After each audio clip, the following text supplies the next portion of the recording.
तो आज हम डिस्कस करेंगे कि बहुत प्रोडक्शन जब हम प्लानिंग करते हैं, प्रोडक्शन शीट हम बनाते हैं, तो हमें एक इशू फेस करना पड़ता है कि मान लीजिए हमारे पास एक स्टॉक है, बेसिकली इन्वेंट्री है अपने आइटम के अगेंस्ट, ठीक है।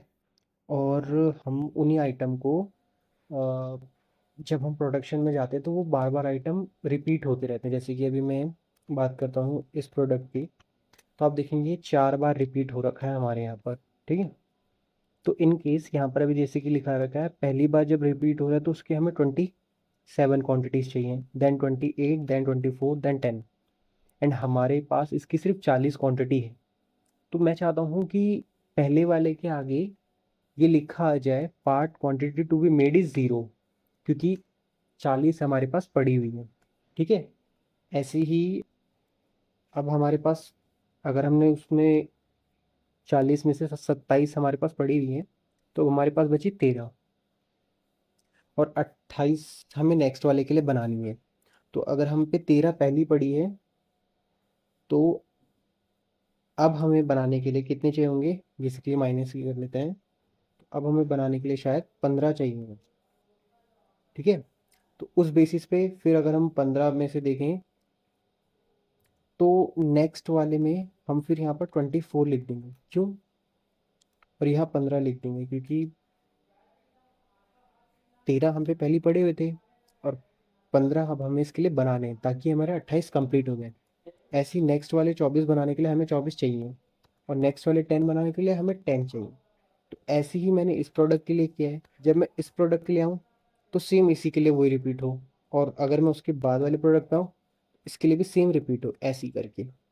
तो इसको बनाने के लिए हमें एक लॉजिक लगाना होगा, जो कि लॉजिक होगा कि हम एवरी रो, जिस रो पे हम हैं उस रो से हम जैसे जैसे नीचे जाएं, हमें वैसे वैसे अपना रिमेनिंग स्टॉक कैलकुलेट करना होगा। रिमेनिंग स्टॉक कैलकुलेट करने के लिए हम एक इधर सपोर्टिंग कॉलम क्रिएट करते हैं,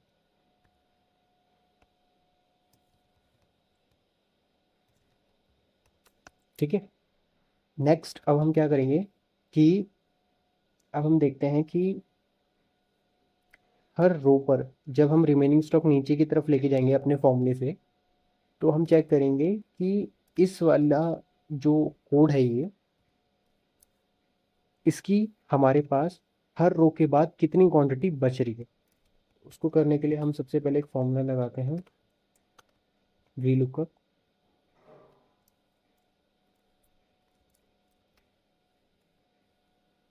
ठीक है। और इसमें से हम माइनस कर देते हैं समिफ करके,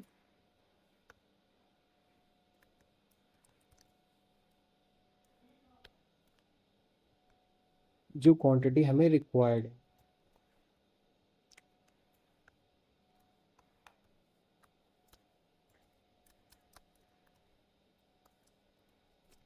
अगर ये चीज़ अगर आप ध्यान से देखेंगे, तो ये मैंने इसलिए करा है ताकि अगर हम इस फॉर्मूले को अगर नीचे की तरफ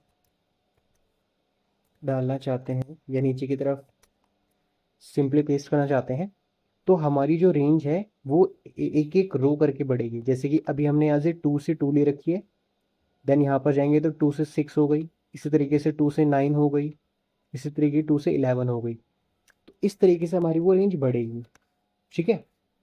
तो अब देखोगे इस प्रोडक्ट को बनाने के लिए हमारे पास यहाँ 0 चाहिए, और हमारे पास कितने स्टॉक बच जाएंगे, 13। अब नीचे वाले को बनाने के लिए हमारे पास 13 पड़े हैं और 15 हमें और चाहिए, तो अब यहाँ पर 15 लिखा आ जाएगा, ठीक है। बट नीचे वाले के लिए हमें तो 24 चाहिए और इधर 39 लिखा आ रहा है। तो ये इसलिए लिखा आ रहा है क्योंकि ये सिर्फ अभी स्टॉक माइनस करके जो रिमेनिंग स्टॉक है वो हमें दिखा रहा है। अब हमें इस वाले जो कॉलम है, part quantity to be made, इसमें ये लॉजिक लगाना होगा कि अगर यहाँ पर 0 से बड़ा है, मतलब कोई क्वांटिटी बची है, तो इधर 0 लिखा आ जाए। क्यों, क्योंकि अगर रिमेनिंग स्टॉक बचा है तो इसका मतलब जो हमारी ये वाली रो है इसके लिए हमारे पास क्वांटिटी है टू बी मेड के लिए, ठीक है। तो हम यहाँ लिख देंगे if this is greater than 0, ठीक है। तो 0 दे दे।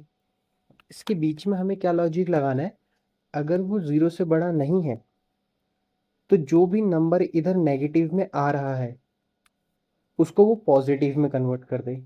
इससे क्या होगा, मैं आपको एक बार बताता हूँ पॉजिटिव में कन्वर्ट करने के बाद। अब पॉजिटिव में कन्वर्ट करने के लिए हमारे पास एक फॉर्मूला होता है ABS करके, ठीक है। अब एक बार मैं इस फॉर्मूले को नीचे तक पेस्ट कर देता हूँ। अब आप देखोगे इधर हमें 15 क्वांटिटी चाहिए माइनस की, और इधर आ गया वो 15, तो रिमेनिंग हमारा 15 आ गया। बट यहाँ पर हमें 24 चाहिए था, और यहाँ पर आ कितना रहा है 39। तो इसको करने के लिए हम यहाँ पर एक और इफ जोड़ देते हैं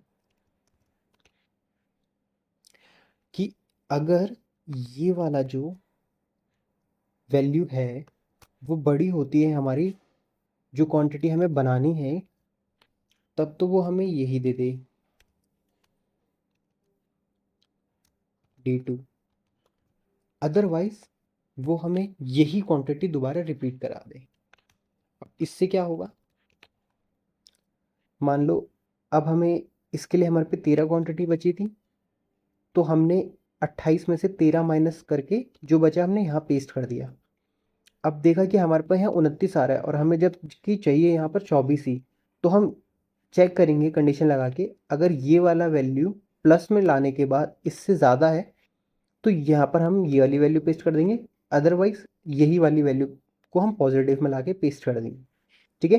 अब हमने ये सही किया है या नहीं किया है वो हम चेक करेंगे। ये जो इफ़ एरर आ रहा है इसमें लास्ट में आप एक इफ़ एरर लगा के इसको हटा सकते हैं। अब हम चेक कर लेते हैं कि हमने जो ये किया है ये ठीक है कि नहीं है, कि हमारी सारी वैल्यू करेक्ट आ रही है कि नहीं आ रही है। तो उसके लिए हम एक पाइवट टेबल बनाते हैं, ठीक है, जो कि कुछ इस तरीके से हम बनाते हैं इसको।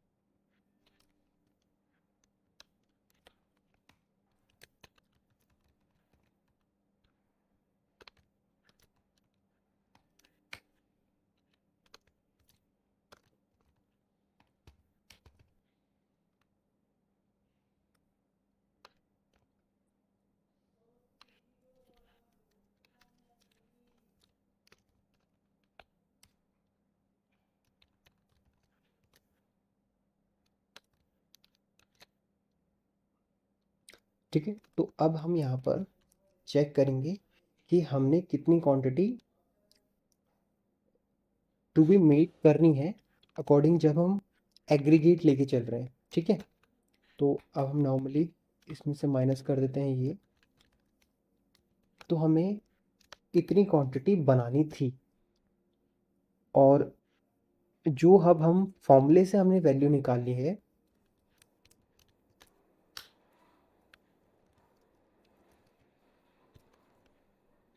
बाय फॉर्मूला, ठीक है। अब हम क्या करेंगे, हमने जो वैल्यू निकाली है उसको हम सम इफ के थ्रू यहाँ पर लेके आ जाते हैं।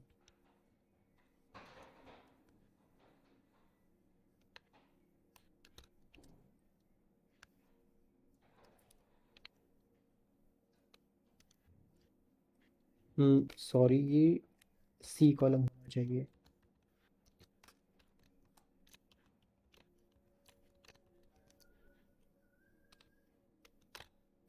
ठीक है। तो अब देखेंगे इन सब का टोटल 473 आ रहा है, और इन सब का भी टोटल 473 आ रहा है। तो इसका मतलब हमारा जो ये फॉर्मूला है ये सही काम कर रहा है। तो हम जो ये सपोर्टिंग कॉलम है रिमेनिंग स्टॉक, इसको हम हाइड कर लेते हैं, और इस तरीके से हम इसको यूज़ कर सकते हैं, ठीक है। इन फ्यूचर रेफरेंस के लिए इस शीट का मैं लिंक आपको नीचे वीडियो में या फिर जहाँ पर भी आप इसे देख रहे हैं कमेंट में मैं डाल दूँ, ठीक है, या फिर डिस्क्रिप्शन में से भी आप ले सकते हैं। अगर ये आपको ना भी नहीं भी मिले तो आप क्या कर सकते हैं,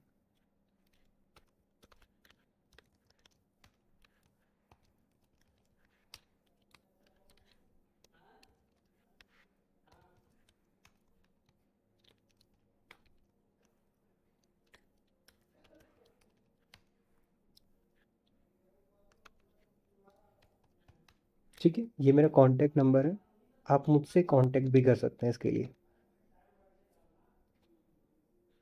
तो चलिए अब एंड करते हैं इसे।